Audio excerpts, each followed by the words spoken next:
All right, we're on. I believe we're on. So here it is, our favorite. I just have to say it's our favorite time of the year. The Halloween edition starts it from the Fantasy Endgame. I'm Pierre, and he is Chris. Chris, I'm gonna take a guess. All right, Your we're favorite all on. Halloween movie is there something involving Michael Myers? It might be. It might. Well, All what made right, you get? What made you guess that? What gave it I away? don't know. It's just a hunch. All right, it's that time of year where you watch Halloween for like the 28th time, or for you, it's probably more Actually, like 128. funny story. Right before we came on, I was watching Halloween 2, the original Halloween 2, not the Rob Zombie. No. I don't want to like get in trouble here, but not the Rob Zombie not very good remake. I'll just leave it at that. The original Halloween 2, I was watching that one actually. We had a debate we could go on all day about which one's better, Halloween or Halloween 2, but we're not going to get into that.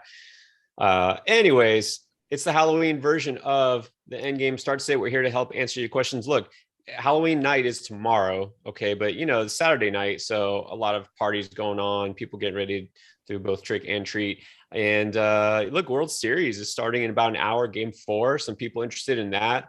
What? Yes, some people are What? interested in baseball, Chris. And basketball, there's a lot of stuff going on. College football. You guys are here because you're dedicated to your fantasy teams. You want to win, right? You don't care what's going on in the outside world. You want to win week 8, and we're here to help you because we have that same interest.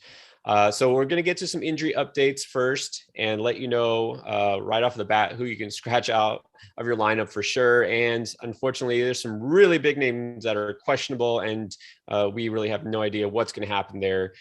So let's get to the first part, and let's talk about Saquon Barkley. Well, no surprise, he's still out. I know. I just Yeah. keep the faith, guys. At least another week. He'll be back eventually, maybe. Kenny Galladay for the Giants also out. No surprise there. He's been on a while. Don't know if we'll ever see much of him this year. He just seems to not be able to stay healthy last couple of years. So let's go back to the Giants again. Right now, Cadarius Tony. It's there's kind of conflicting reports. Now he did get some practice in late in the week, and they're saying he is questionable. Some reporters are optimistic he will play, but that's not official. So he's officially questionable. Sterling Shepard, same thing, trending towards in. It looks like Shepard will play. He should be on pace to play, but of course, we don't know. We thought he might play last week. So right now, Shepard and Tony officially questionable, but if they play and Galladay is out, that is obviously a favorable matchup against the Chiefs. So keep that in mind, but it's still very much risk reward play there. All right, back to the outs. Antonio Brown, you might have seen on crutches. He is out and might actually be out multiple weeks. That is a tough blow, but of course, that does boost the other receivers there. And talk about Gronk. Well, Gronk is back. He's in. So that is actually helpful for Tom Brady. So Brown is out. Gronk is in. Julio Jones not in. Not that that's actually almost a relief. You don't have to even think about playing him because you didn't want to anyways. So no Julio Jones. Another sad story there of what has happened to one of the greats. And then Miles Sanders, you probably know, not playing week to week. They say it doesn't look like he's going to have an extended, stay as far as being out, not out for the season, I should say, in other words, but he's definitely out this week, probably next week too. Dawson Knox still out. Had a breakout season going and then been out for a while. So still out one more week, but it looks like he's on track to recover soon. And then Corey Davis, late week injury in practice, which is always tough. But again, maybe better that you don't have to worry about starting any Jets because Mike White is at quarterback. As you know, Zach Wilson out a couple of weeks. Not that he was doing all sorts of wonderful things, but still, it's Mike White for the Jets at quarterback. Corey Davis is doubtful. I think is he officially ruled out then, Chris? And the last I heard it was doubtful. Is that for sure? Yeah, last I've seen is doubtful, but doubtful almost always means out. And even if somehow, let's say they test him out pregame and they're like, yeah, we think he can play. Just the fact that he's doubtful makes me no chance I'm starting Corey Davis because he could be one of those where he goes out there, kind of like what we saw with DeAndre Hopkins on Thursday night, where he's out there and he's probably not going to make a big play like Hopkins did, and then he's on the sidelines with his helmet off for the rest of the game. So yeah, I don't know if he's Yeah, and officially out yet, but definitely don't start him. Don't start him. Well, Hopkins has Kyler Murray Murray at quarterback, and Corey Davis has Mike White. That's a big difference too. So yeah, don't start Corey Davis, even if he does play. All right, now here are the tough ones.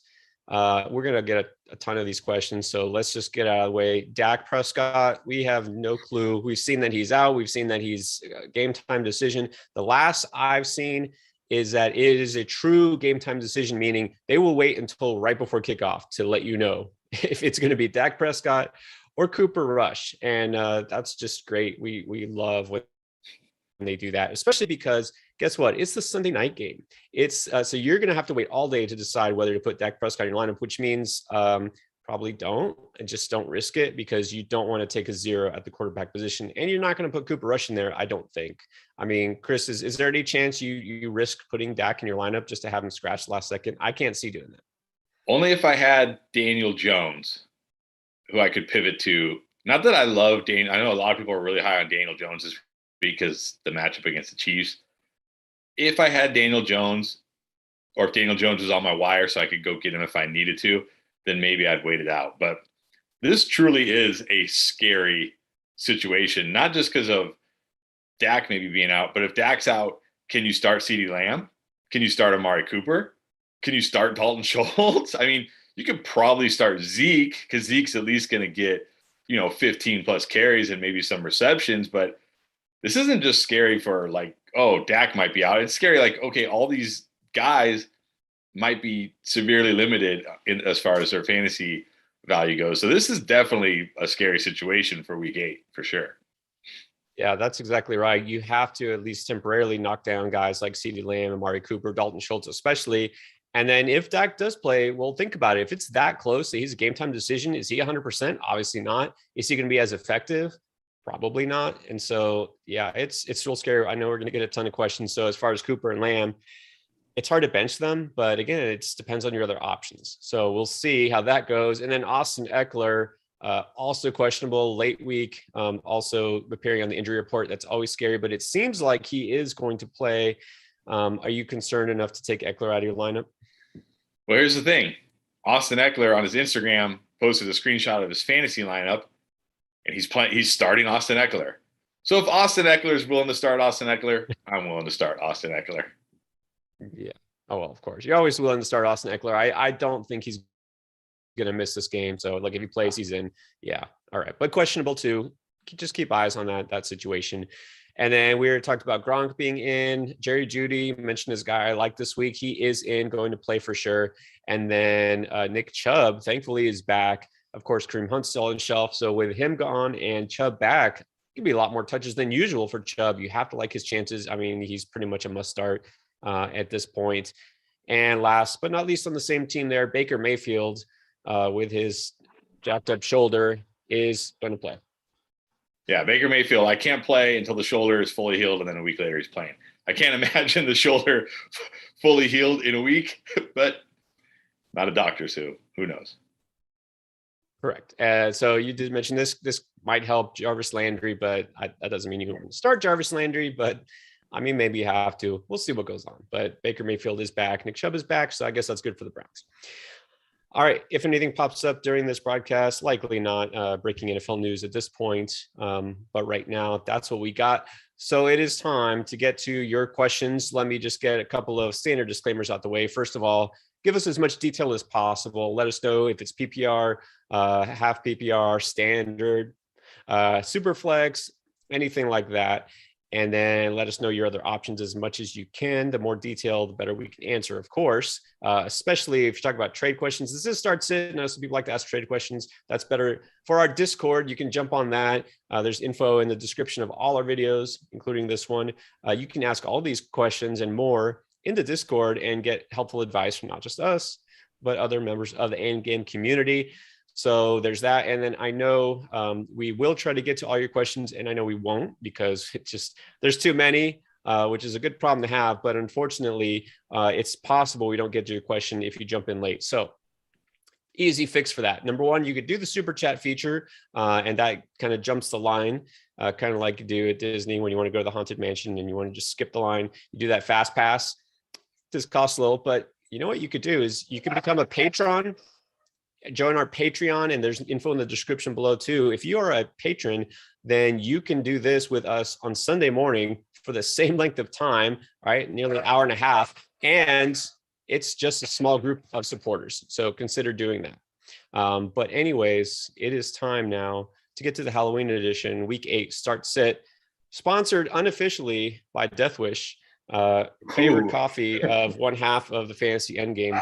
When I say unofficially, I mean we're not sponsored. So if you're watching, people from Death Wish, go ahead and sponsor us. Yeah, we'll take it. I've never had Death Wish coffee, but it's fitting for the Halloween version, that's for sure. All right, let's get into it.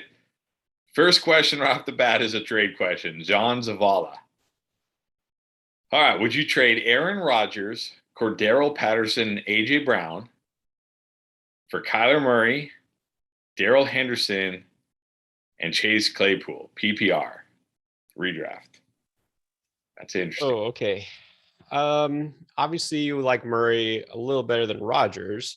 Henderson and Patterson for running back, I'd say it's comparable right now. I mean, Patterson does have that pass catching floor and he's scoring touchdowns more so than Henderson, but still I'd say it's about even. A.J. Brown versus Claypool, I'd rather have A.J. Brown. Yeah. This is pretty even. I mean, does this really, it almost seems like you're not really getting an advantage, right? You're just swapping a player at each position. So I'm not sure the kind of the purpose behind this move. Yeah, I definitely think I'm a little lower than on Patterson than most people, I think. Definitely Murray, just by what happened on Thursday night, Murray is an upgrade over Aaron Rodgers. I do think Henderson's an upgrade over Patterson. Not a huge upgrade, but he's an upgrade. But A.J. Brown is significantly better than Chase Claypool, at least for fantasy. Probably in real life too, but at least for fantasy. So I probably don't do this deal because to me, A.J. Brown, I mean, yeah, Kyler Murray is technically the best player in the deal, but it's a quarterback. So unless you're in like a super flex league, then it's like whatever. So A.J. Brown to me is the best player in this trade, so I probably won't do that trade. Yeah, like I said, I just don't see any advantage to doing it, right? You're not really gaining anywhere. So maybe rearrange it if you were in need of a running back and you got an extra running back or something like that. But yeah, I think maybe try to rearrange it so to fit your team needs better. Exactly. All right, Matt says, LOL, nice play on words for the title. Thank you, Matt. I think that was actually Pierre who came up with that, so credit to Pierre. Mike Jones. Mike Jones. Oh, sorry. Well, he's asking, is Cadarius Tony and Jerry Judy playing? I mean, Judy was activated off IR. He seems likely to play. Cadarius Tony probably on the good side of questionable, I guess. Depends what report you believe, but also, this is a thing where they say he's ready to go. And, we talked about this earlier. How effective is he going to be? How many routes is he going to run? How many targets is he going to get? I mean, you don't know because this is a guy who relies on his speed and yard after catch ability. Yeah. If he's not 100%, it's an ankle issue that could easily crop up and bother him. So it's pure risk versus a reward play. I mean, yeah, he has the upside to go off, but man, there's a lot of risk here. So I would put him in only if you don't have another player that you feel good about. If you're asking Tony versus Judy, I easily would pick Judy because Judy is playing and he seems like he's pretty much set, like as far as health wise. All right, Miguel Cordovas, another trade question. Aaron Jones and Devonta Smith for Miles Sanders, Alex Collins, Emmanuel Sanders, and Robert Woods. No. Keep Aaron Jones. You're not gonna you don't want generally quantity over quality. Yeah. Here's the quality because Alex Collins is a big if. Look, I know that Chris Carson, people think he might be out the year, which is possible. But just because, even if that's true, it doesn't mean you're going to see Collins touch it 20 times a game. It's going to be Rashad Penny now. He's healthy, believe it or not. It's like Penny and Carson were destined to never share the field at the same time, right? It's like one is hurt of the other. So it's probably going to be a timeshare there. Collins is not a set and forget RB2. And none of those other guys are really going to give you an advantage. So no, I wouldn't do that. All right, we got a super chat from Luis Mendez. Thank you very much. Defense question. Steelers, Chargers, or Eagles? Get to the defenses early. Steelers, Chargers, or Eagles? Can't be the Eagles. Eagles are No. doing nothing for you in terms of. I know it's it's the Lions though, but still, yeah. But that's not a team that gets a lot of sacks. That's not a team that forces too many turnovers. You got Darius Slay who can make plays, but still, I prefer the Chargers, believe it or not. Mac Jones looked great last week. Doesn't mean he's going to look good this week against the Chargers. But the Steelers to me is still number one because Baker Mayfield, he's not 100%. So I would go with the Steelers. And, I like having the Steelers because they came off their bye already. That's a really solid defense. You can pretty much just leave them in your lineup rest of the year and not have to worry about playing matchups. Yeah, I agree. Steelers are the defense out of that group. I agree. Another super chat, another trade question. Saeed, apologies if I mispronounced your name. Saeed Elahi wants to know, should he trade Daryl Williams for Alex Collins? I don't think so because, again, what I just said about Collins, basically, I get the temptation. You think he's the guy now. It's not that simple. He's not necessarily the guy. He's questionable too, by the way. He was banged up last week. You saw how poorly he did. We said don't start him against the Saints. Okay, well, that was a bad matchup. I know this week, you can roll him out because it's Jacksonville. But rest of the season, you really want to count on him? I don't know. I just think it's a little risky to count on him because he's not a guy who's ever been a workhorse type of back, and he's just not built that way. And I don't see him getting that many regular touches. So I don't go out and trade for Alex Collins right now. Yeah, I would just prefer Daryl Williams. I mean, we don't know necessarily when CEH will be back. I mean, we know it's not season ending. But Daryl Williams even has like some value when CEH plays. Like he had value even when CEH was playing, right? So, and if CEH does get hurt again, he's going to have way more upside than now. I really think Rashad Penny is going to be the guy, if not this week, sooner rather than later. I mean, I don't think he's going to be like the guy like getting all the touches, but he's going to be the number one back there. I really do. I think the Seahawks really like him.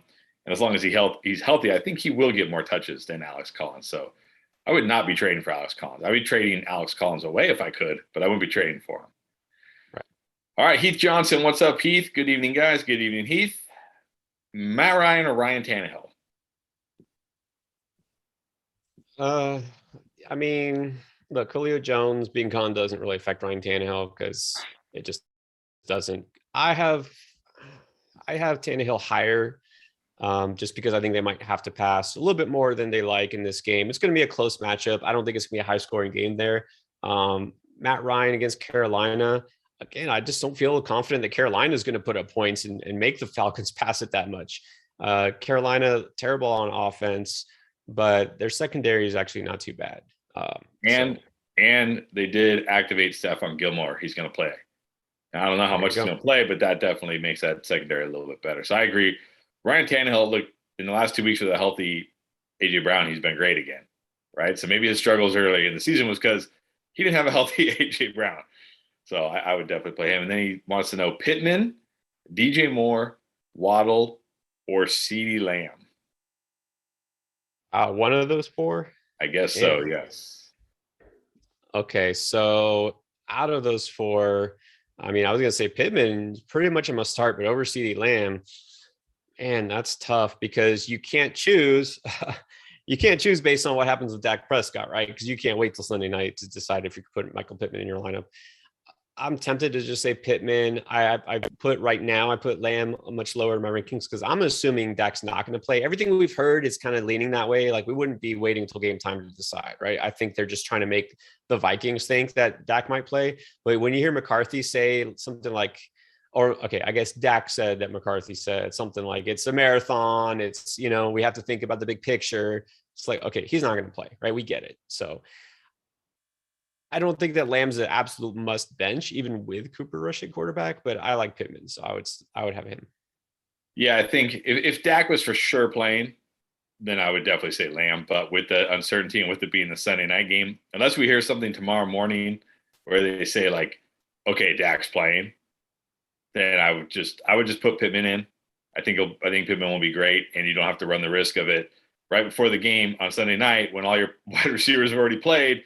They're like, okay, it's going to be Cooper Rush, and then CeeDee Lamb goes out there and gets 10 targets and only has 2 catches because Cooper Rush can't throw the ball to him. So, yeah, I would just go with Pittman unless we hear something between now and tomorrow morning that Dak is Yeah, playing. and you have a stud receiver there. Like, you don't have to worry about the potential drop off in points. Like, if it was okay, well, do I do start CeeDee Lamb or LaVisca Chenault? It's okay. Like, no, then you just keep Lamb in there. But yeah. All right. Daryl Williams or Jerry Judy standard scoring? standard scoring, I guess I have to say Daryl Williams. Yeah. I knew this was going to be a tough one for you, but come on. Like Jerry Judy to me is a great PPR play, but he's not a great standard play. He's not a guy like Courtland Sutton is the guy you want in this offense for standard scoring, because he's one of those guys who can have 4 catches for 80 yards and a touchdown, which, is fine in PPR too, but in standard, it's a monster game. Whereas Jerry Judy could have 8 catches for 60 yards and no touchdowns, which is great in PPR, but not so much as standard. And Daryl Williams, we saw 2 weeks ago when the Chiefs were dominating, Daryl Williams got almost all the touches, played almost all the snaps, got the goal line work. You got to think this isn't going to be like, I know everybody's all down on Daryl Williams after they got blown out last week. And it's like, come on. They're not going to get blown out by the Giants without Saquon Barkley, without Kenny Galladay, they're not going to get blown out. So he's going to get tons of touches. You got to play him. In standard scoring, it's got to be Daryl Williams. Got to be. Look, if they even lose to the Giants by any amount, then you panic and you sell everybody, because there's something seriously wrong there. Yeah.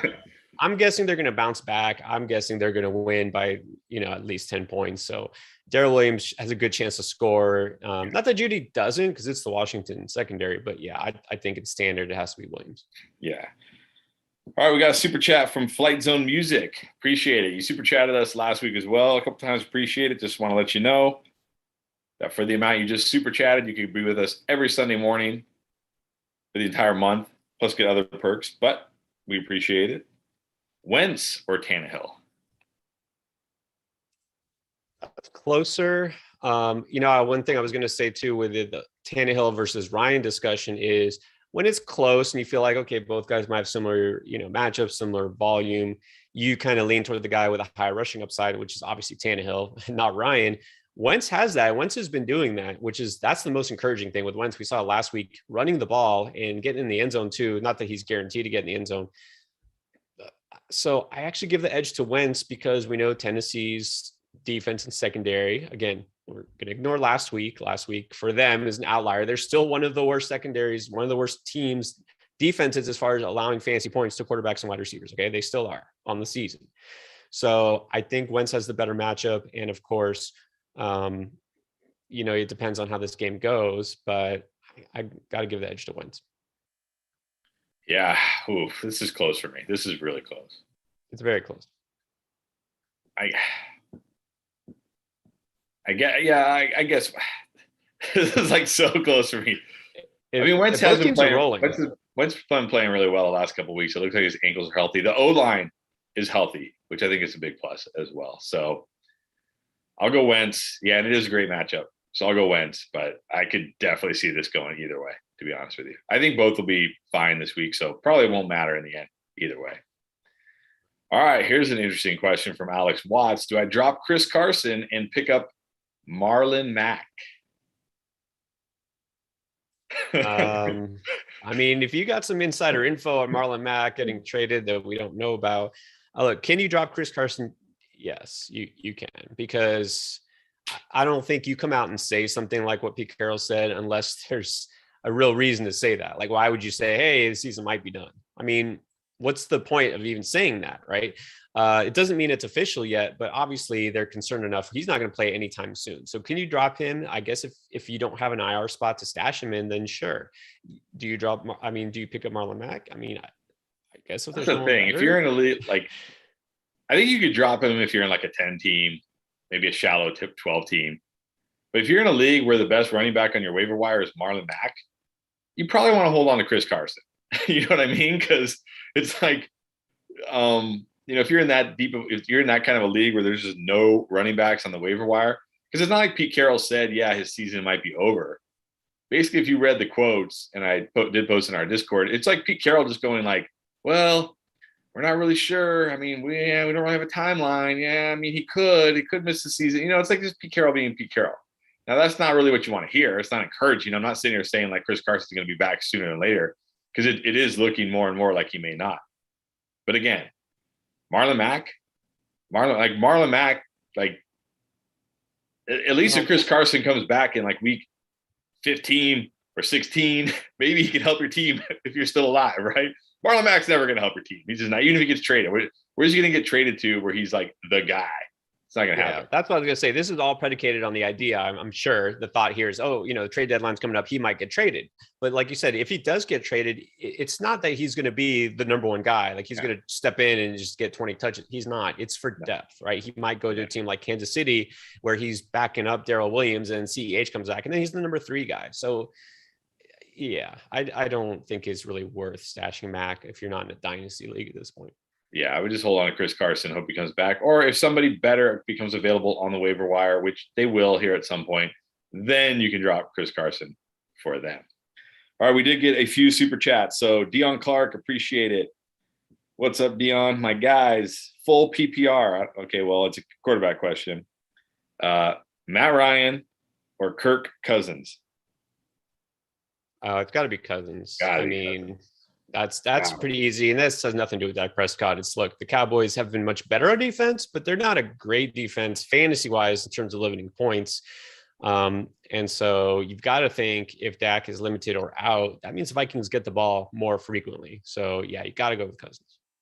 I agree. And then Les Henderson, super chat, appreciate it. And again, for the same amount, you can join us every Sunday morning for an entire month for the same amount you just super chatted. So if you're interested, check that out down below.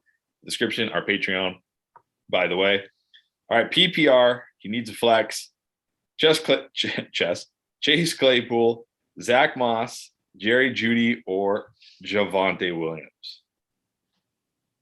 I love Javonte Williams, but I wouldn't put him in this matchup because, again, Washington much tougher against the run than the pass. I think the upside is still limited. Melvin Gordon is still eating into his touches, right? So not Javonte.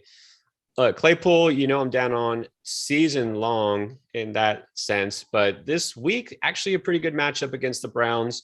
I kind of like Claypool more than usual. Do I like him more than those other options? That's a tough question. Okay, so we're scratching off Javonte. Claypool's a maybe. Who are the other 2 options again? Judy and Moss, Zach Moss. And we both said we like those guys this week.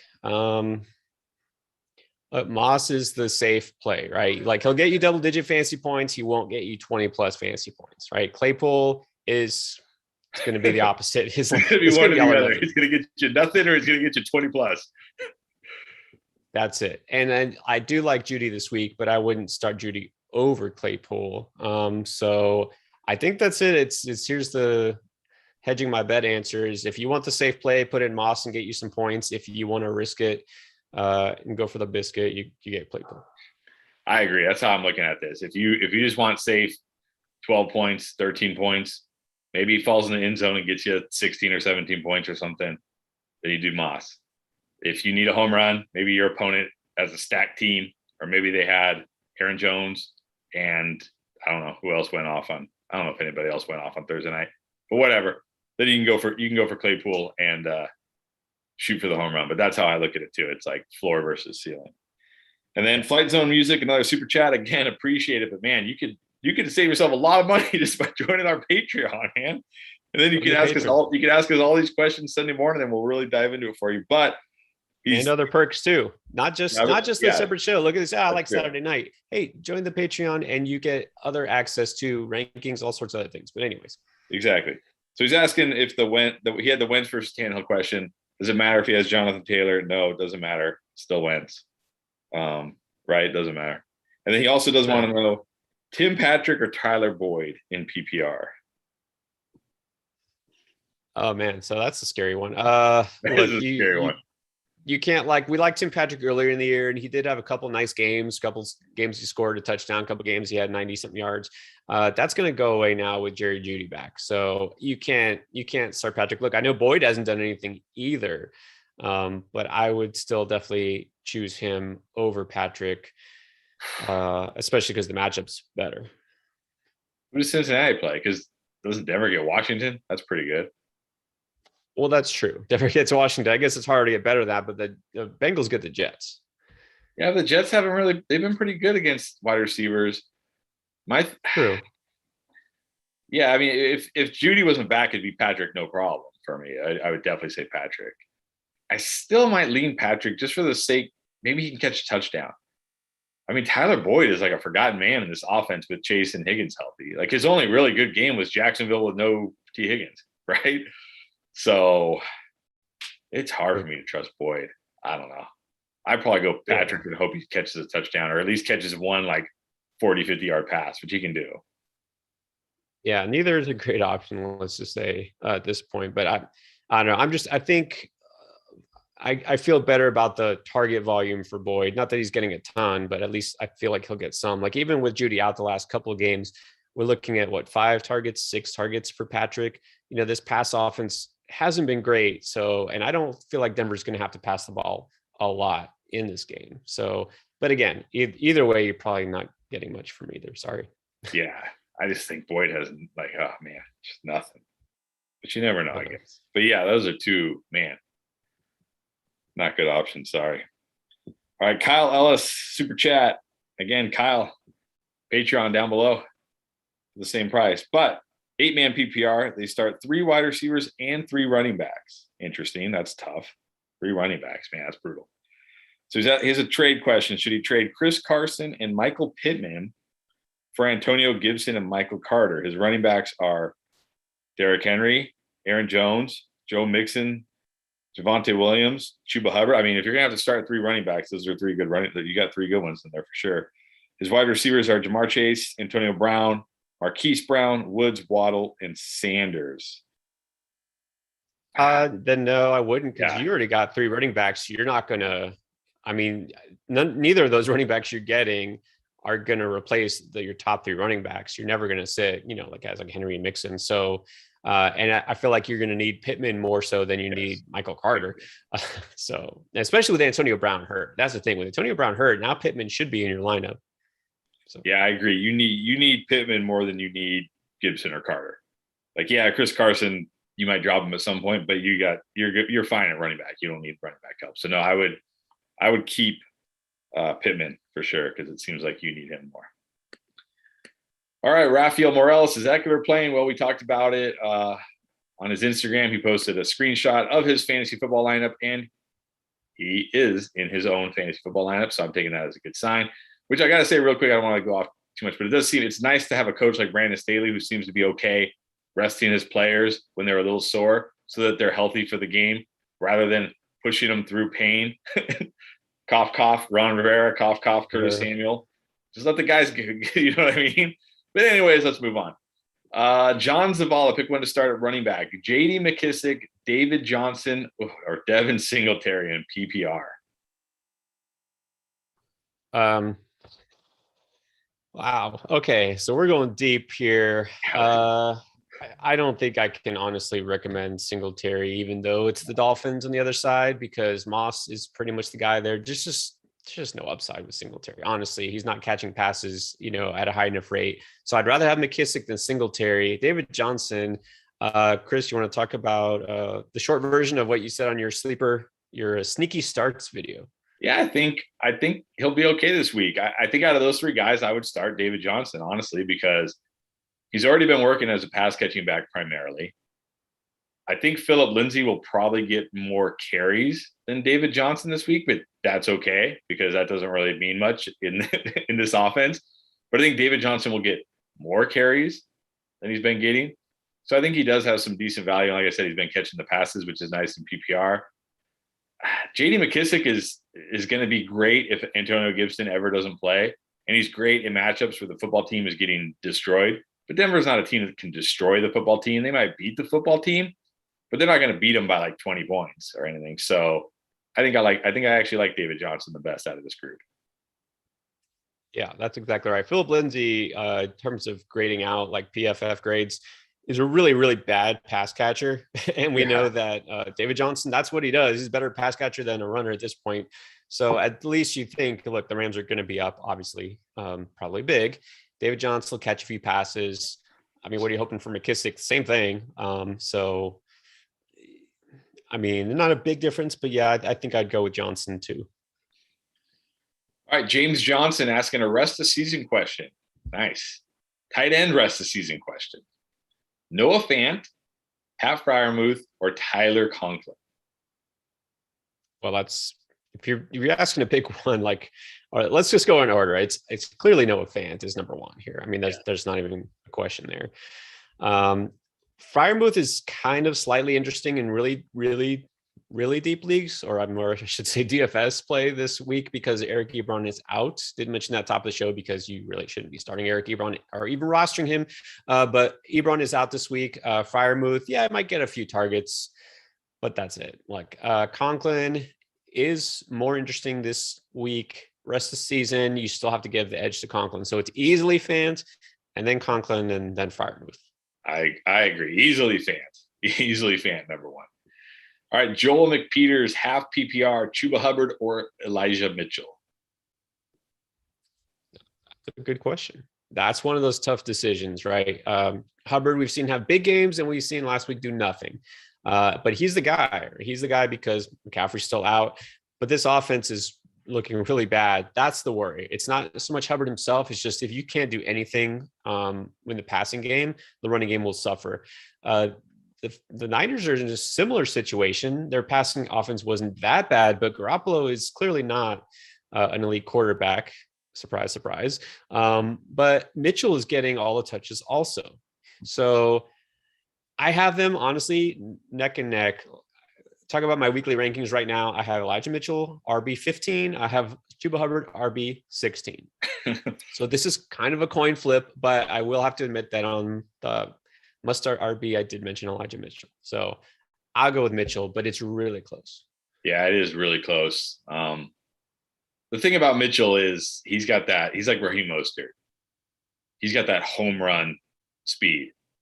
He could, if he gets through the hole and gets past one defender in the secondary, he could be gone. He'd be gone and make his entire week on one play. Whereas Chuba can't do that, right? Chuba can't do that. Chuba's fine, but he doesn't have that incredible speed like Mitchell. So I think I might give the edge to Mitchell as well, but it is very close. And now we got another one. Simplex Sammy, another Elijah Mitchell, but this time Khalil Herbert. Mitchell or Herbert? Yeah, so for me, it's definitely Mitchell, although, again, I don't dislike Herbert. These guys are similar, and I was going to say, too, with Hubbard, he's more dependent on volume, right? He's going to have to get a lot of touches, and if the offense is struggling like they have, like if you think Carolina's going to turn around and do like they did the first 3 weeks, yeah, Hubbard will be great. I'm not going to bet on that. I think Sam Darnold has been exposed, so I'm not going to trust Hubbard. With Mitchell and Herbert, both guys that are going to get all carries pretty much, but they're not really involved too much as pass catchers. That's one thing Hubbard does have. At least he's catching a few passes. So you got to really look at matchup. Look, Herbert's been great. This is both sides of the coin, the same exact matchup, right? It's the Bears versus the Niners. So who do you think is going to do better in this game, the Bears or the Niners? I'm going to go with the Niners. Bears exactly not looking great. So I can't trust. I know Herbert has looked great. I just chances of scoring a touchdown, not too good. Yeah, there's another close one. Oh, man.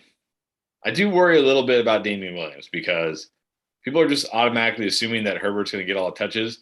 Remember, Damian Williams was the starter, I guess, whatever you want to call it. They got the majority of the touches the first game. Then he got COVID, and he didn't really practice. And finally, like right before game day, they were like, okay, you can play.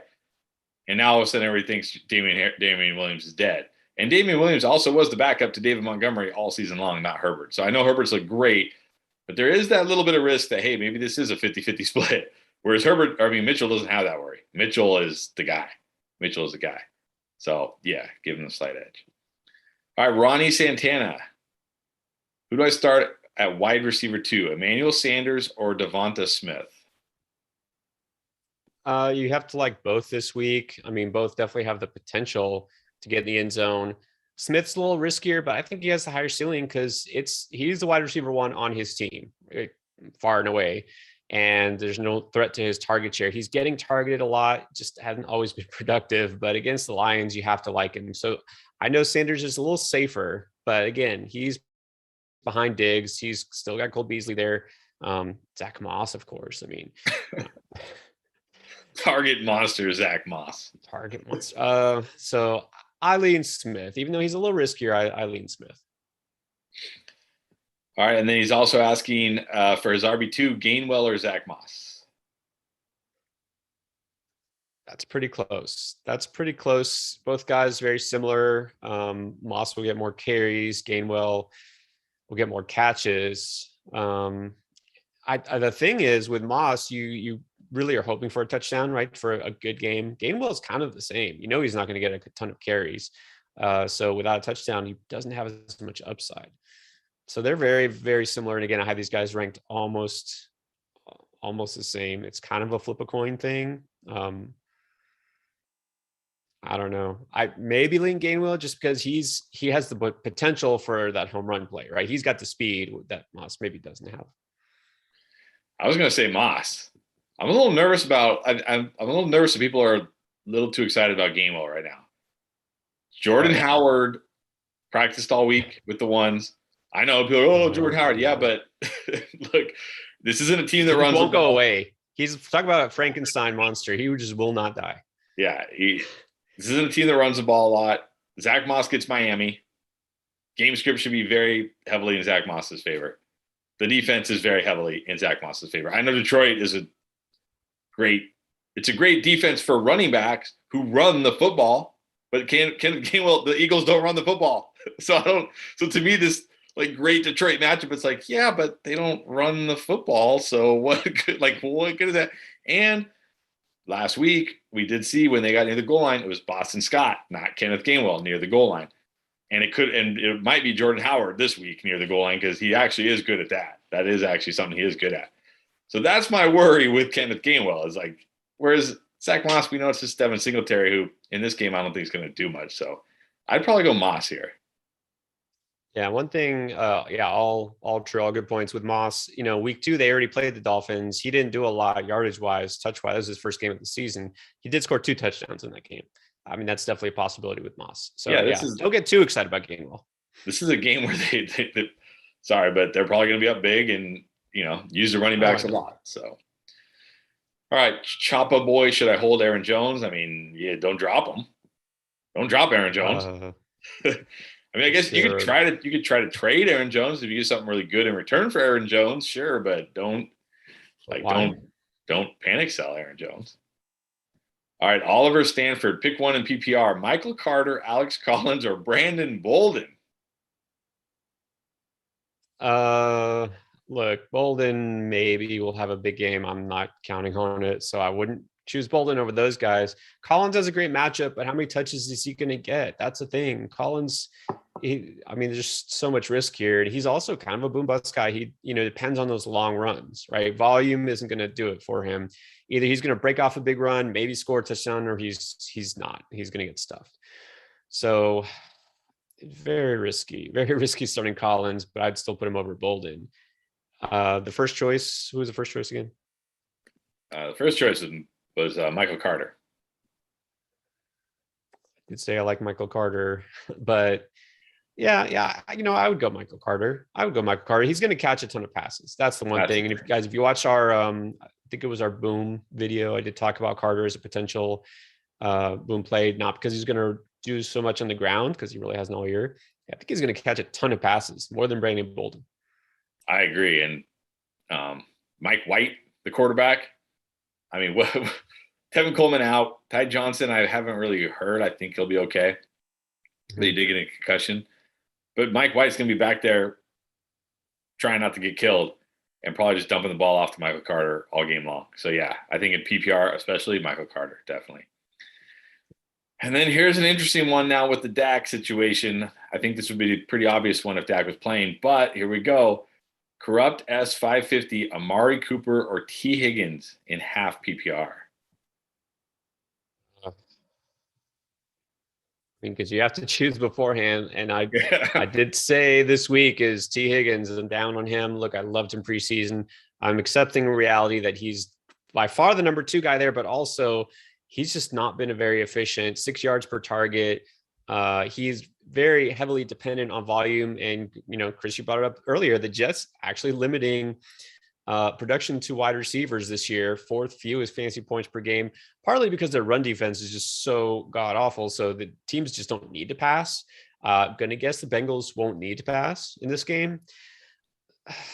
The thing is, look, if you put Amari Cooper in your lineup, obviously that's a risk, but at least, he's playing and he is going to be catching passes from Cooper Rush. He still has a chance to, do something. It's not like he's going to be totally dead in the water. Although Cowboys fans might disagree with that, but I think in this case, Higgins, his upside is just it's just so absent. I do feel better about Cooper. Yeah, I know Higgins. It's sad about Higgins. I mean, 15 targets last week is still, you get 15 targets, you should have a monster game, right? You should just have this massive game, and it's just not there because Chase is the big play guy, and it's hurting Higgins this year. So I think you just still roll with Cooper and hope, kind of like last year. I remember the first game, whoever Andy Dalton played, and Cooper was doing nothing. Then he caught a touchdown at the end, and he was okay, like fantasy wise. He could at least do that. I'm not sure Higgins can. All right, Juan, Osorio, Woods, or Jerry Judy? I mean, is this PPR or we don't know? Yeah, we don't know, but we'll assume PPR. I'm really tempted to say Judy, but Woods has a great matchup. So I think in that case, and I'll still trust that Woods will potentially do something. I mean, look, one thing about Woods is he's actually had a nice floor. I think he's gotten double-digit PPR points in every game but one. And I think the one game he didn't get double-digit points, he got like 9. Now, granted, that's not really winning you a week, but at least the floor is there, right? The floor is there, and it is a great matchup. But we have seen at least one time where the ceiling was there. So, yeah, I still think you got to go Woods. I do worry. I always do worry about guys coming off injury that first game. Like, what if Jerry Judy only plays half the snaps because it's his first game off injury or something? So we know Cooper Kupp's going to get all the passes. Him and Matthew Stafford are breakfast buddies, and they only throw to each other. So, but Woods has had a nice floor, and it is a great matchup. So I think I got to go Woods as well. All right, James Zaboral. Should I start Sutton over Lamb if Dak doesn't play? I would say yes. I would argue that you should start Sutton over Lamb anyways. Ooh, even if you knew Dak was playing, you'd start Sutton over Lamb. I mean, we just talked about that matchup. You got to love Sutton going against the team. I mean, they're giving up. Is it the most or the second most? Hold on, they should never be called the team, by the way. As a football team fan, they should never be called the team. They should be called just the team. A team. They're not the A team. For those of you who are old like us, not the original A team, because that's disrespectful to the A team as well. It should just be called a football team or the football team. The WFT, which is sometimes WTF. Yeah, that too. Second most fantasy points per game to wide receivers is the WFT defense. Sutton's number one guy there. Judy's presence will help. Look, Bridgewater, I turned the ball over a couple times. He's been completing 70% of his passes. He hasn't really been that bad. Okay. So I think he'll get the ball to him early and often. So if Dak plays, I just worry that he's not going to be 100%. Has Lamb really been a stud every week? He hasn't. Okay. So with a guy like Sutton, I feel better about him. Yeah. I think you're just better off starting Sutton anyways, just because then you don't have to worry about it. If Dak doesn't play, you're like, okay, that's fine. I had Sutton in my lineup. I'm okay. All right. FVO Super Chat. Thank you so much. And also Tyler Foley, we'll get to you. Both you guys, appreciate it. Don't forget the Patreon down below because it's the same price. But FVO, his tight end situation is spooky. Half PPR, pick one. Ricky Seals-Jones, Jared Cook, or Jonnu Smith. I'm going to scratch Jonnu Smith off there because, I mean, first of all, he's questionable too. He's been banged up, and Hunter Henry's clearly the lead guy there. So Jonnu Smith, he might play, but he's not 100%. Even so, he's not being as productive as Ricky Seals-Jones. So no Jonnu Smith.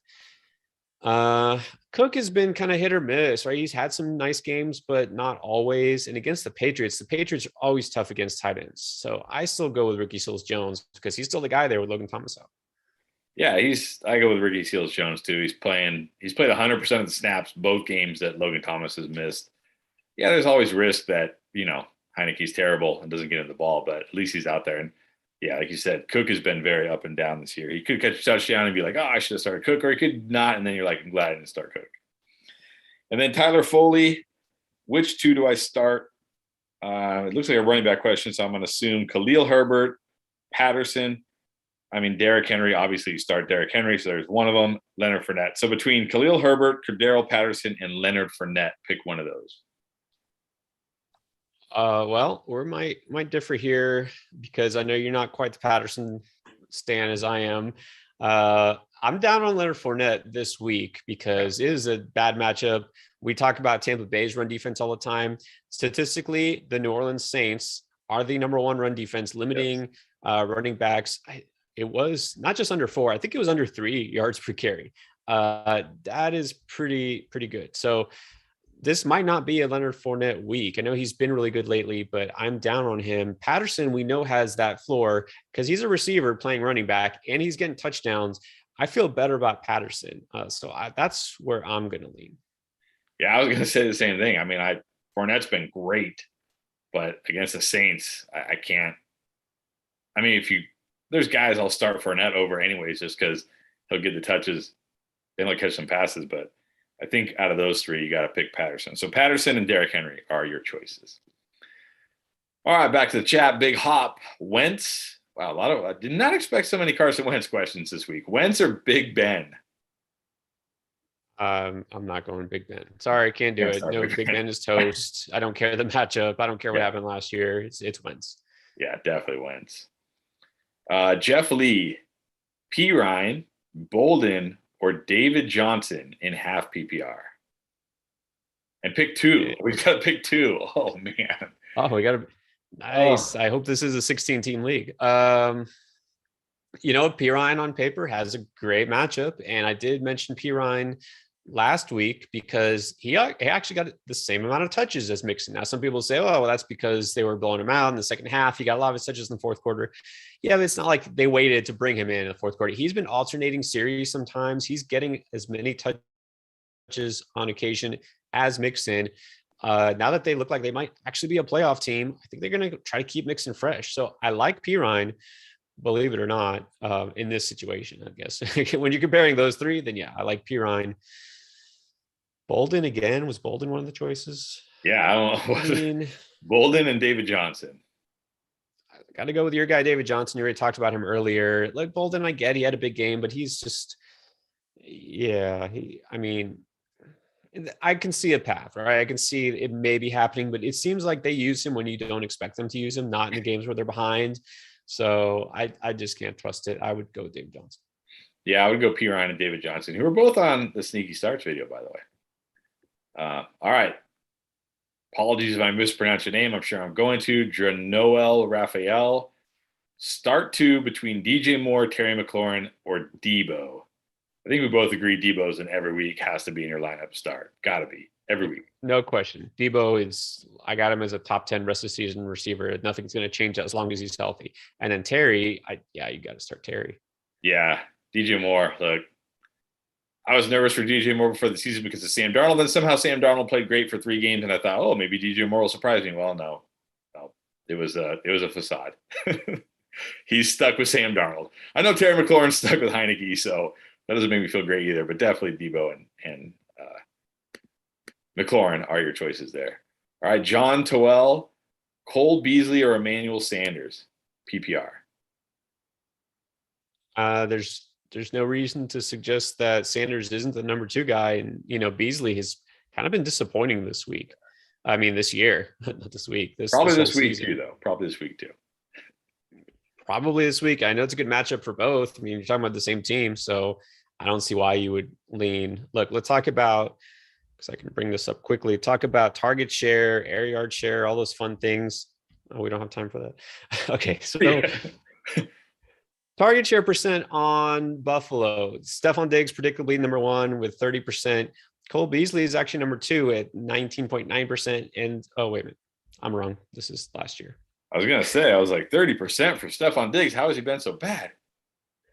Okay. See, that just tells you last year. Stephon Diggs 26%, Cole Beasley 19%, Emmanuel Sanders 17%.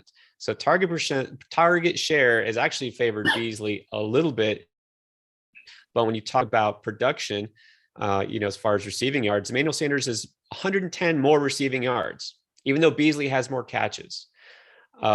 Cole Beasley has 1 touchdown. Emmanuel Sanders has 4 touchdowns. So this is one of those cases where the guy who's getting targeted a lot isn't being more productive. Sanders is getting the targets that count, and he's got a lot more touchdown upside. So I think it's got to be Sanders because he's the one who's actually being productive in fantasy. Yeah, it definitely got to be Sanders. Beasley, barely even a great PPR floor play these days. All right, we got a super chat from Kalel. Apologies if I mispronounced your name. Kalel Segal. What's up, Pierre and Chris? What's up? He needs desperate help. He's got to pick 2 of these for his flex. I'm going to assume PPR. Type in the chat if it's not PPR, but I'm going to assume it's PPR.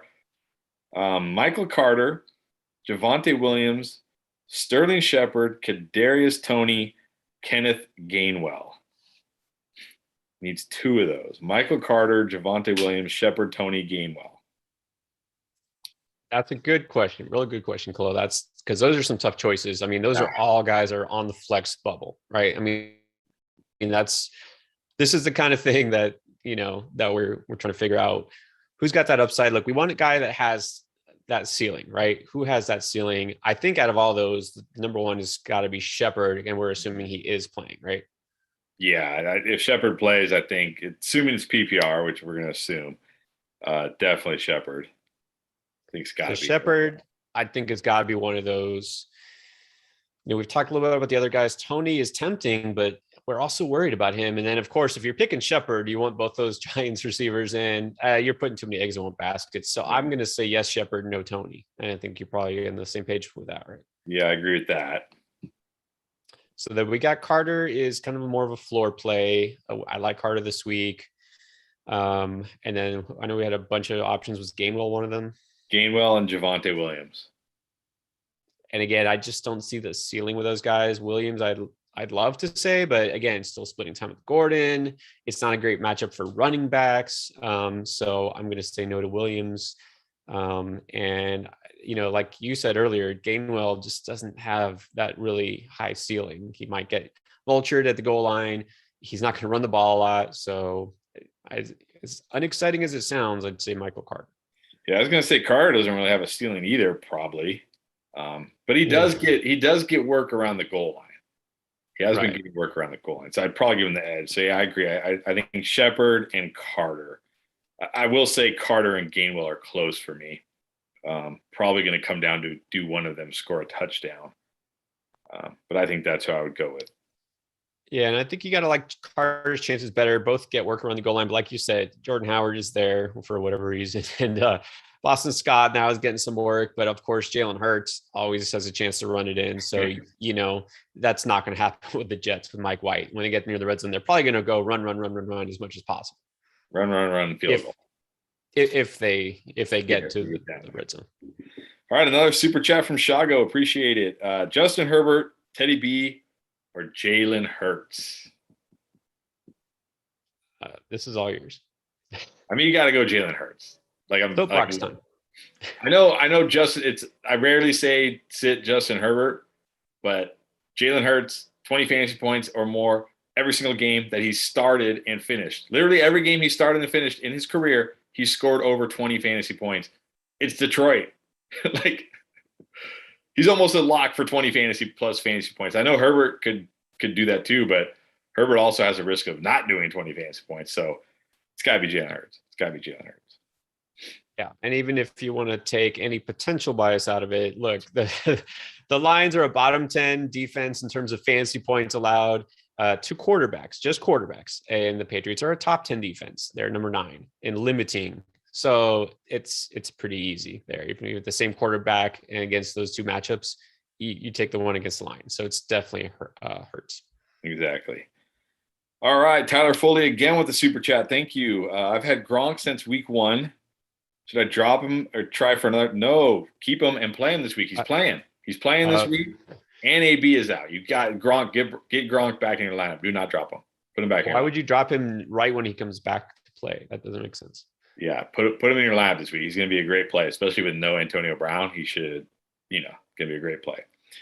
All right, Isaiah Guzman, super chat. Thank you. Claypool or Brandon Cooks at flex? I know there's a lot of risk, and I did mention Brandon Cooks on, I think, the must-start wide receivers, so that gives you a little clue as to where I'm going to lean here. But Claypool, yeah, he could go off, but there's just always risk with him. I don't hate him this week. I think he's got a decent chance to go off. But look, I know there's some concern with Cooks because, of course, the Texans now are officially in tank mode.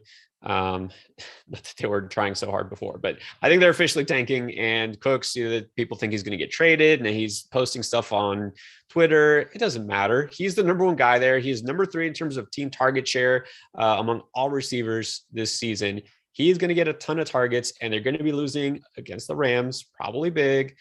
He has a chance for a very productive game. Does it worry you that Davis Mills is starting again? It always worries me that Davis Mills. So look, I would have loved him much better with Tyrod Taylor, but still, we've seen him be productive with Davis Mills. Like, not recently, but we have seen it. So I'm going to give him a chance. I'm going to go with Cooks because there's risk with both guys. Look, Big Ben, it's not like Big Ben inspires so much confidence these days. Yeah, these are both risk reward guys. Ugh. If Tyrod Taylor was playing, I would for sure say Brandon Cooks. But with Davis Mills, I'm just like, oh, man. Against the Rams, I want to say Claypool, but the last time I was like, oh yeah, Claypool against Seattle, he should smash here. He did nothing. So they're both risky. They're both very risky. Man, I really wish you'd said Claypool, and then we could just both agree to Claypool. It'd be so much easier. I'll go with Claypool. It's too much risk with Cooks.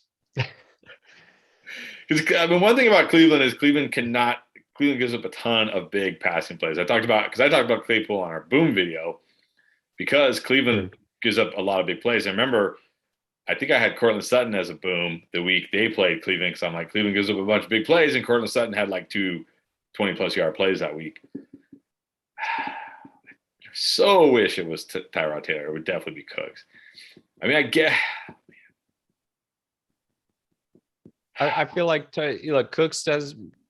I mean, maybe the higher floor because he'll get more targets than Claypool. Yeah. Claypool has a better chance for a big play. I just hate saying that he has a chance for a big game because, I mean, it's like maybe he'll catch 1 long touchdown, but that's it. Like, that's kind of his ceiling, which is he's not going to catch like 2 or 3. That's for sure. No, not with this Big Ben. Maybe with Big Ben in his prime, but not with this Big Ben. All right. Go with Cooks. Cooks probably is the safer choice out of the 2.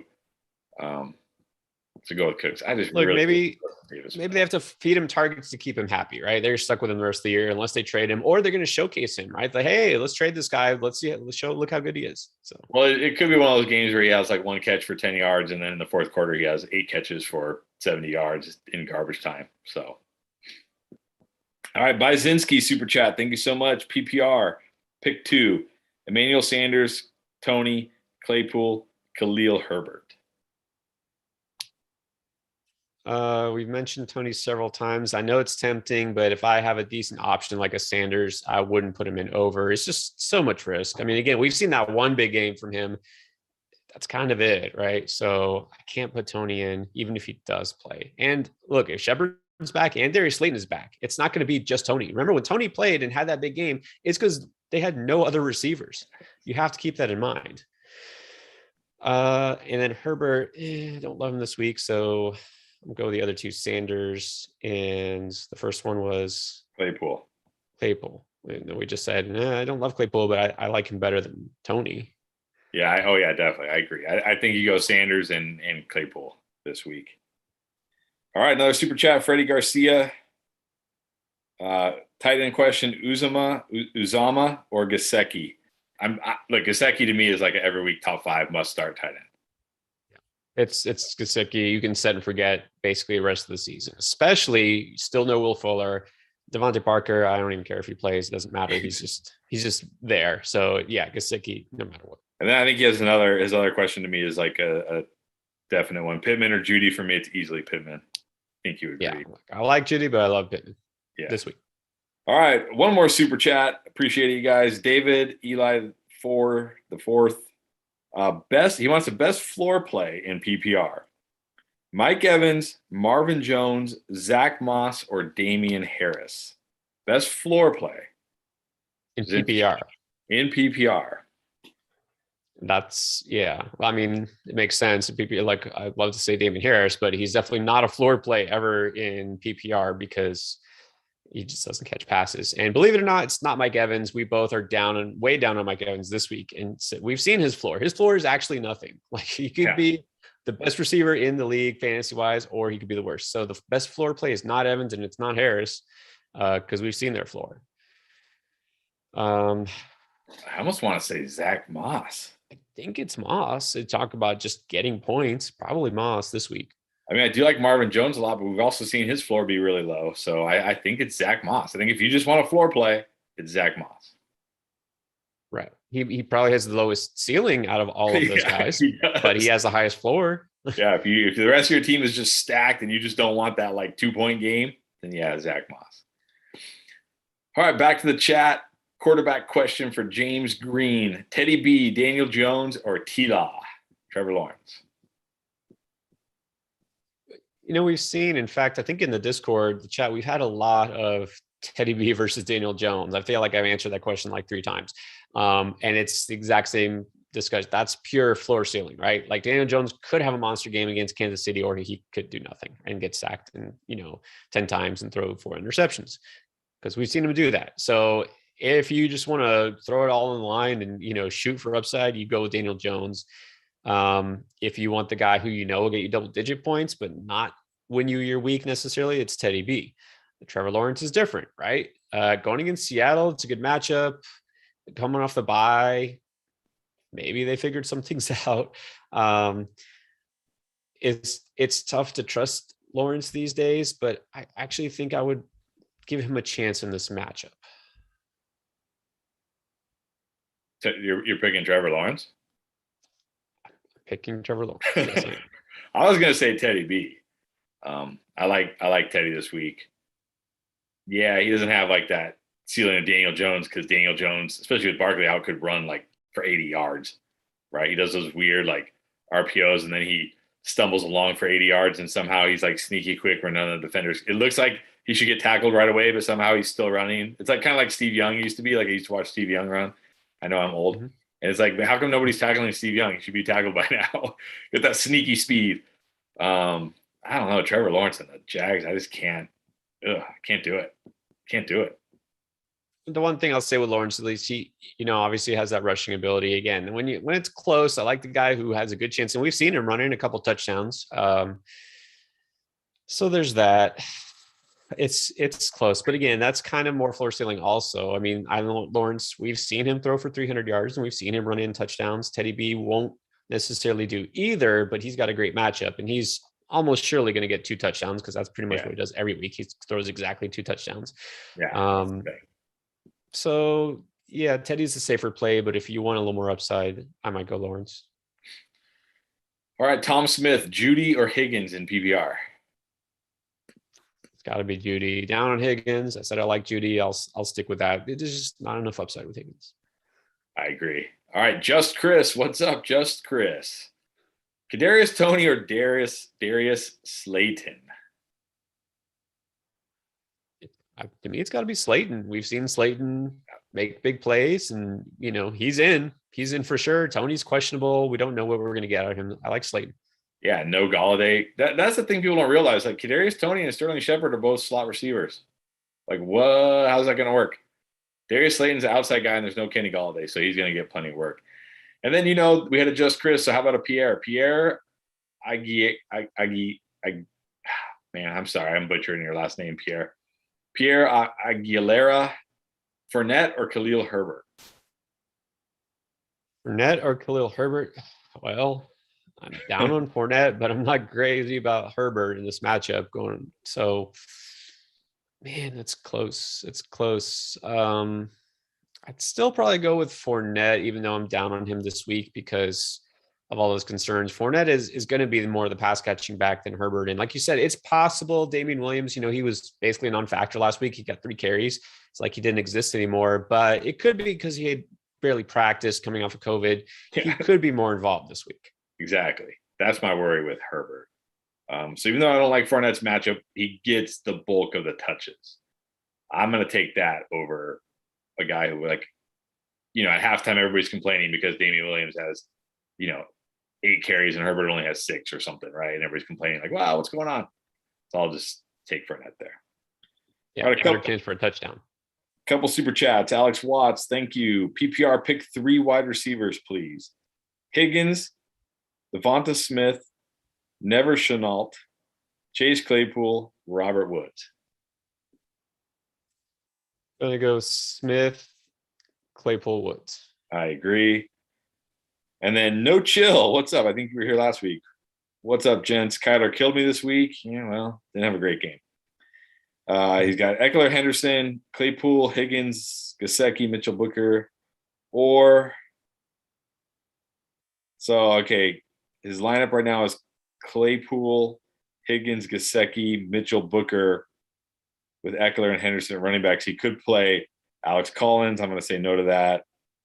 Landry, I'm going to say no to that. Jacoby Myers, maybe. Callaway. I don't know if I'd play. Well, would you play Jacoby Myers or Callaway over Higgins?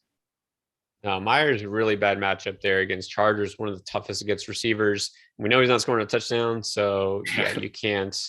Look, it's true. A little bit. The Chargers are the number 1 defense limiting our wide receivers in fantasy. So you're hoping for a touchdown, and he's not going to do it. So what's wrong with Bill Belichick? They kept getting like down there to the 1-yard line, and they're like giving touchdowns to all these random guys. I'm like, if you just hand it off to Jacoby Myers 4 times, like just give the guy a touchdown already. Like what is this this is like a cruel joke where they don't want him to score a touchdown. It's crazy. So yeah, no, I agree. I think the way you have your lineup is the way it should stay. All right, back to the chat. Oh boy, another Elijah Mitchell question. Rosemary Brown, Elijah Mitchell, or Javonte Williams full PPR? Like Mitchell, not rest of the season, but I like Mitchell better this week. He's the guy. Like nobody else is touching the ball. Bears, of course, not doing great. They're a solid defense, but of course it's hard when you're always in the field because your offense is just not doing anything. So Mitchell is kind of a solid RB2 this week. You can keep him in. Yeah, I agree. Mitchell over Williams.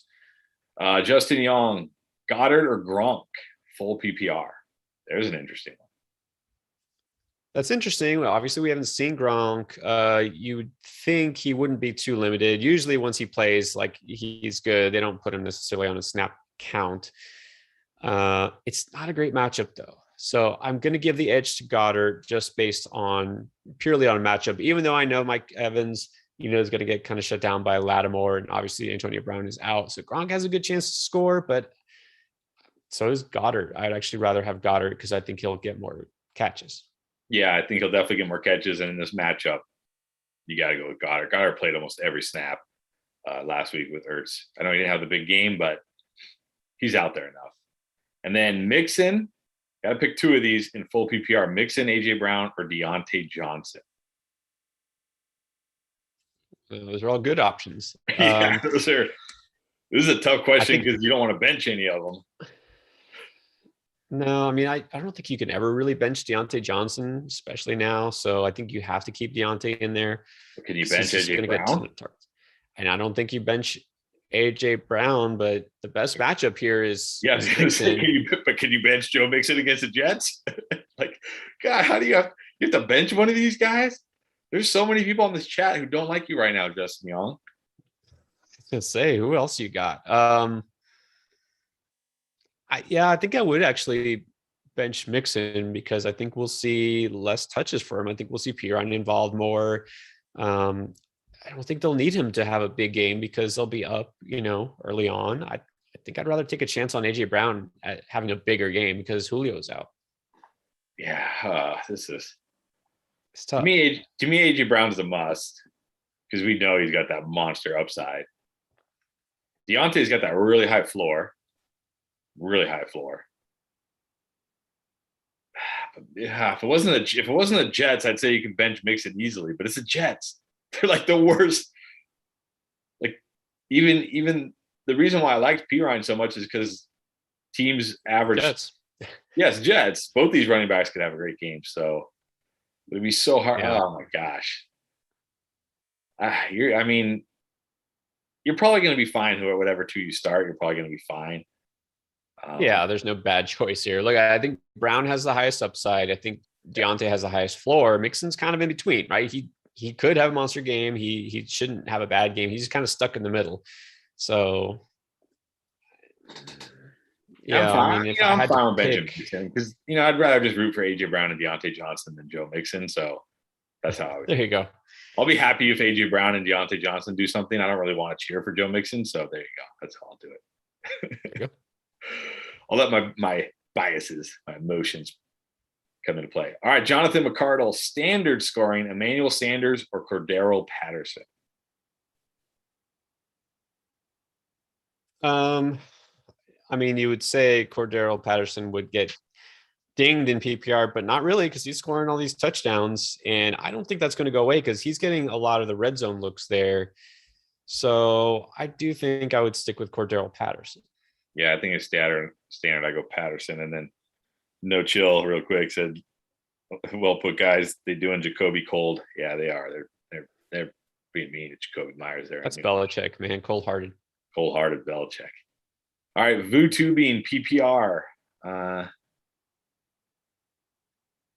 Sorry, he's asking for his whole starting lineup. That's gonna be a little much. Sorry, man. All right, Tyler Linney, Higbee or Gronk in full PPR. I think here you go Gronk because Higbee, we've seen he's becoming somewhat touchdown dependent. He's just not getting a ton of yardage because, of course, Cooper Kupp getting it all. Yeah, I was gonna say, like, yeah, I think it's got to be Gronk. Everybody was so high, and myself included, on Robert Woods. I wasn't that high on Tyler Higbee, but I saw the path because Matthew Stafford's probably going to throw for 1,000 yards and all these thousands of yards and all these touchdowns. And Matthew Stafford's throwing for thousands of yards and all these touchdowns, but it's all going to Cooper Kupp. So it's like, oh, never mind. Didn't see that happen. Didn't see it all going to Cooper Kupp, but here we are. All right. So yeah, I agree. Gronk is a choice there, by the way. All right, super chat. Tristan Hunt, thank you. Start three of these guys: DK Metcalf, Mike Evans, Daryl Williams, Sutton, Deontay Johnson, and Calvin Ridley. Well, I think we both agree Deontay Johnson's a must, right? Yeah, and I think you can say no to Evans compared to those other three. I mean, those other choices. Do we agree Calvin Ridley is a must? Yeah, you have to keep him in there. I know he's been disappointing, but he's still the number one guy by far. So yeah, keep Calvin Ridley in there. Deontay Johnson. Do we like Sutton more than DK this week with DK having to play with Geno Smith? It's against Jacksonville Jaguars. That's what's tough. He had one catch for 84 yards and a touch. I mean, think about it. If he doesn't have one catch for 84 yards and a touchdown last week, we're talking about the different DK Metcalf. Like, maybe just one catch for 8 yards last week. I mean, Geno Smith has been bad. I know DK Metcalf's a beast, but man, I think I'd have to go Sutton over DK Metcalf. Yeah, I mean, look, I find it hard to sit. I find it hard to sit DK, so I would lean DK honestly in this matchup, but I can see it going either way. Geno Smith, man. I mean, yeah, I don't know. I would just prefer Sutton myself. All right, we got about to be that time. Yeah, I was going to say it's almost time for the lightning round, guys, because again, as much as we love doing this, at some point we're going to have to call it short. So we are going to try to get to as many questions as possible. Go ahead and give us as much detail as you can, and we'll try to get all your questions answered. If you haven't gotten your question answered, apologies. But again, we're trying to do as much as we can at the time we have.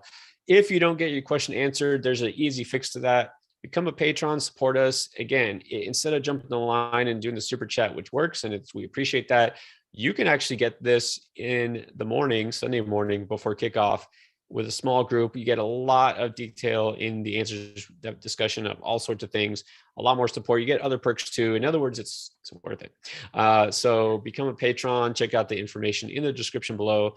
But let's go ahead and try to finish this off with the lightning round. Yeah, I'm gonna try to pick questions that we haven't talked about, or comparisons we haven't talked about, because a lot of these questions, it's not the exact question, but it's guys we've already talked about, so you kind of have an idea how we feel about them. We want to get through as many of these as we can. So, Domain Lamont, Michael Carter or Antonio Gibson? Man, I find it hard to start Gibson these days. Carter, if this is full PPR, I don't know if it said. Yeah, I didn't say. Full PPR, I can't believe it. I actually think I might go Carter. I think so too. I just have a hard time trusting Gibson these days. Atlas Young, 100% that Gronk is playing. Yes, they announced he was playing on like Tuesday or Wednesday, very early in the week. Let's see. All right, well, here's one. Standard scoring, pick 2 at wide receiver, Debo, Deontay, Devonta Smith, or Calvin Ridley. Again, standard scoring. I definitely think Debo is a must. Debo for sure. Especially in standard. Standard scoring, you said Deontay, Ridley, and who else? Devonta Smith. This makes it a little closer for me between Deontay and Ridley than it normally would be. Yeah, I mean, Smith could wind up outscoring those other guys, but I wouldn't start him over. That's a lot riskier. Deontay, yeah, in full PPR, you like him a lot better. Man, I think I'd still go Deontay over Ridley, even though it's close. Here we go. Jerry Judy or Brandon Cooks? Both carry some risk. We know that. I'm gonna take a chance here, give the slight edge to Cooks. I mean, there's risk here either way, but thoughts on benching Tyler Locket for KJ Osborne? Wow. I would do that. I would do that. I have Osborne as a boom this week. Look, the Cowboys are giving up a lot of fantasy points to slot receivers, and we know that Diggs is going to be on top of Justin Jefferson. I think Osborne actually has a nice game, and Lockett is probably not. So yeah, Lockett is almost irrelevant with Smith. All right, pick 2: Khalil Herbert, Daryl Williams, or Kenneth Gainwell.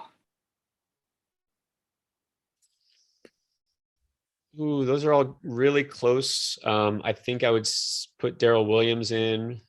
Yeah. And then, like I mentioned this before, Gainwell and Herbert, I have really close to each other. It's slight edge to Gainwell. All right, flex, Darius Slayton, Pirine, or Odell. It's sad to say it's easily not Odell for me. I mean, yeah, sadly not Odell. I like Slayton. Yeah, I like Slayton too in that one.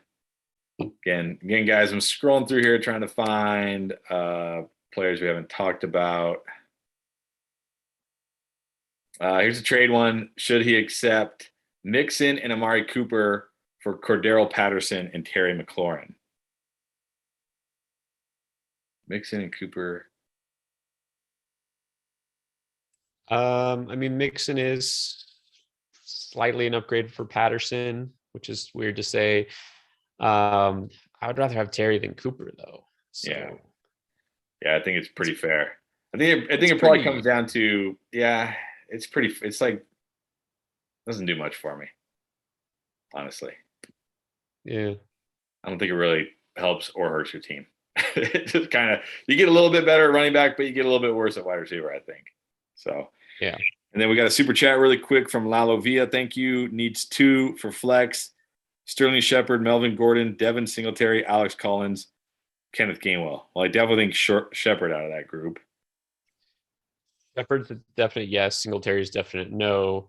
And then Collins is very, very questionable. I don't think I would put him over Gainwell. So probably Gainwell. And then the other, who was the second one? Melvin Gordon. Yeah. I'd say Shepard and Gainwell. I agree. see. All right, here we go. Tight end 1, Hunter Henry or Gesicki. That's actually an easy one. Gesicki. Definitely Gesicki.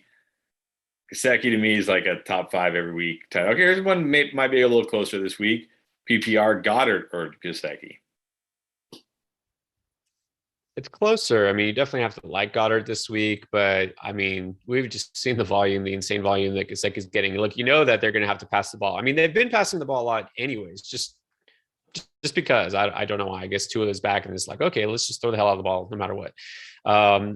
So yeah, Gesicki against Buffalo, you're gonna see 40 plus pass attempts. Probably 10 of them go to Gesicki. So yeah. Yeah. All right, here's an interesting one. I need a win because I'm 3-4. Kyler only got 9 points. Projected to lose by 15. Have to start 2. Terry McLaurin, Joe Mixon, and Mike Williams.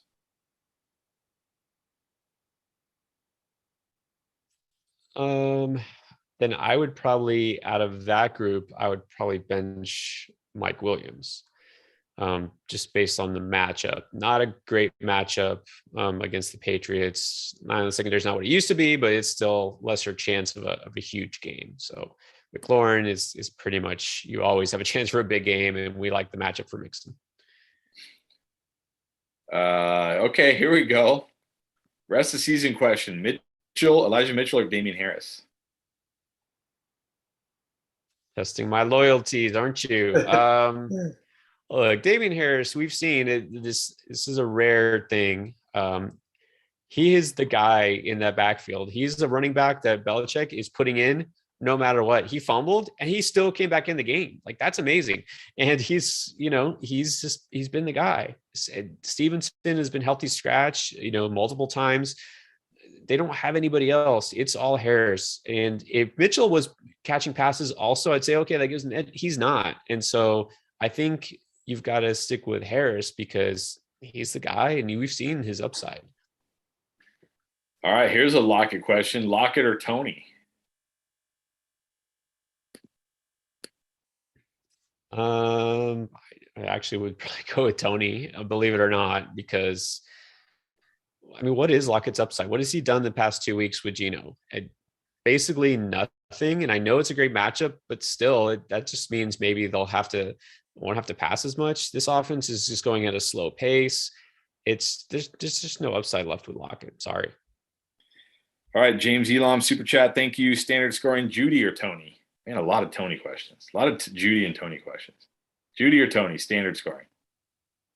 You go with Judy because he's playing and he's got a great matchup. So there's no reason to risk it there with Tony. Yeah. And then here's an interesting one. PPR, Amari Cooper, Devonta Smith, or T. Higgins? Full PPR. Yeah, before the season, this would have been easy, but I'm putting T. Higgins last out of that group, believe it or not. And then, of course, Cooper, you have that risk there. So it's probably got to be Smith. Yeah, I would say just play Smith just in case. Got another super chat. Thank you, Michael Satterfield. Half PPR needs 2 between Gainwell, Zeke, Devonta Smith, Amari Cooper, or Claypool needs 2. I mean, definitely Zeke is a must. Yeah. You don't care who's a quarterback. It's Zeke. And if anything, if Dak doesn't play, that might be better for Zeke. Yeah. So then we need 1 between Gainwell, Devonta Smith, Cooper, or Claypool. I give Smith probably the nod there. Him and Claypool very similar, right? They're kind of boom bust guys, but I like Smith's matchup better. All right, and then another super chat, Anthony Valdez, Gaskin or Gainwell in full PPR? First Gaskin question. Gaskin or Gainwell in full PPR? Thankfully, our first Gaskin question. The Gaskin, he's still getting touches as well. You mentioned this, right? This week, Chris, you kind of have to give Gaskin a little bit of a bump because Malcolm Brown's on IR. Gaskin's still getting, some work in the red zone and the money zone. He's still getting passes thrown his way. They're going to have to pass it a lot this game. So his value isn't really as a runner anyway. So, he's got a higher floor there. So it's Gaskin. I agree. All right. Half PPR, Mike Williams or Chris Godwin? Oh, Godwin easily. Yeah, definitely Godwin with no AB and with Evans facing Lattimore. Marcos Diaz, Chenault or Jacoby Myers PPR? Oh man, Talk about zero upside. Yeah, Chenault. Look, I I would love to say Chenault, but I'm not going to fall for it again. Even though we know Myers won't score a touchdown, at least he could get a few passes. It's a bad matchup there too, but at least he's not in the Jaguars. So yeah, I'll give the edge to Myers. All right, full PPR: Emmanuel Sanders or Antonio Gibson. Hard to say, but it's Sanders. I mean, Gibson just not cutting it. Again, he shouldn't be out there playing. He really shouldn't be. Yeah, he really shouldn't be. Again, guys, I'm scrolling through here trying to find questions about players we haven't really talked much about. Just so we can get some. Okay, Keenan Allen or Emmanuel Sanders, full PPR. I mean, this is definitely Keenan Allen, right? Keenan Allen for sure. Yeah. Let's see. As I know, we're almost wrapped up here, but again, you want to get your question answered. Maybe you didn't get to it today, or maybe you just want more time to talk about trades, waivers, whatever. Simple.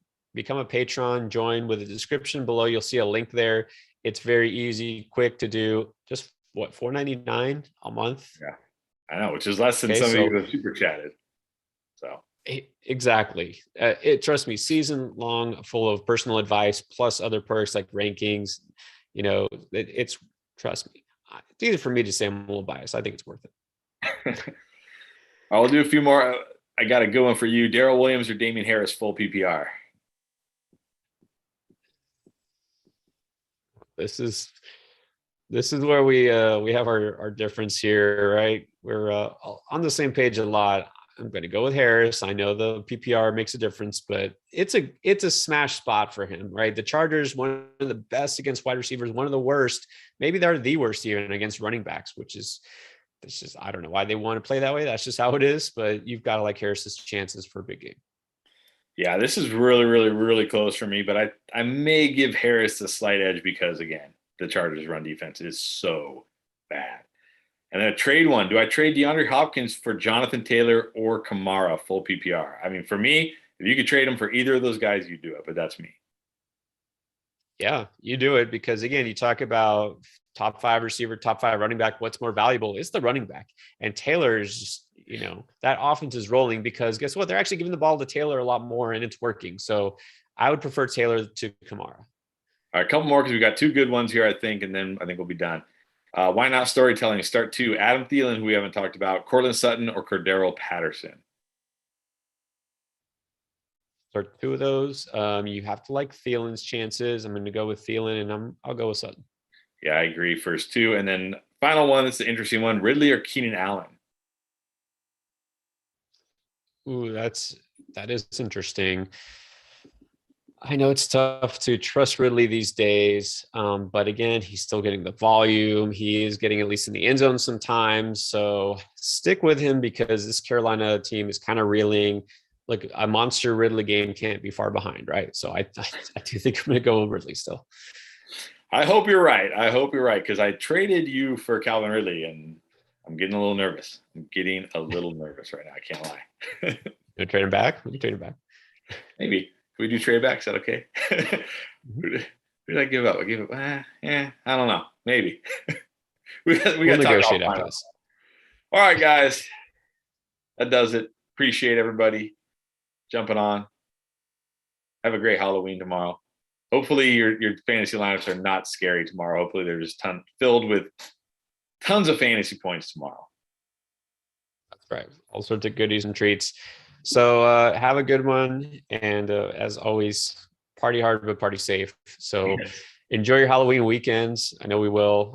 Now it's time to make the ultimate decision, Chris, for our lineups is which horror movie do we put into the old VCR? Did you say the VCR? Yeah. It's because it's going to be an 80s horror movie because that was the best. And so, of course, you have your stack of tapes. You have to pick which one you watch, old school style. I mean, I think if you're gonna do an 80s movie, I think I would have to go. Because see, technically Halloween was 78, so it's not 80s. Maybe Hellraiser. I think I would go Hellraiser. That's a good one. That's a classic. I have to think about it. My favorite, of course, is Evil Dead. But Evil Dead 2 is even better. So that's my go-to. But Phantasm has always been one of my favorites. But that's, I think, 79. So maybe it's a little Phantasm too is a old. great one too. I don't have that on VHS. All right, well, we'll figure that out. But good luck as always, guys. If you want to join us tomorrow morning, we're gonna do this again, but in a very small group. Our loyal patrons who have been with us from the beginning, you can join that group again. Just click on the link below, Patreon, check out our page, consider it, and you can be with us tomorrow morning if you like, every Sunday morning, in fact, for the rest of the season. So hopefully we'll see some of you there. But if not, then good luck. Yeah, real quick, we did get a quick super chat. King Marcelo, I'm just going to let you know, and I'm sure Pierre would agree, but I'm going to answer for him. No, I would not make that trade you proposed. I would keep Herbert and Marquise Brown. There you go. I agree. Okay. All right, guys. See you next time.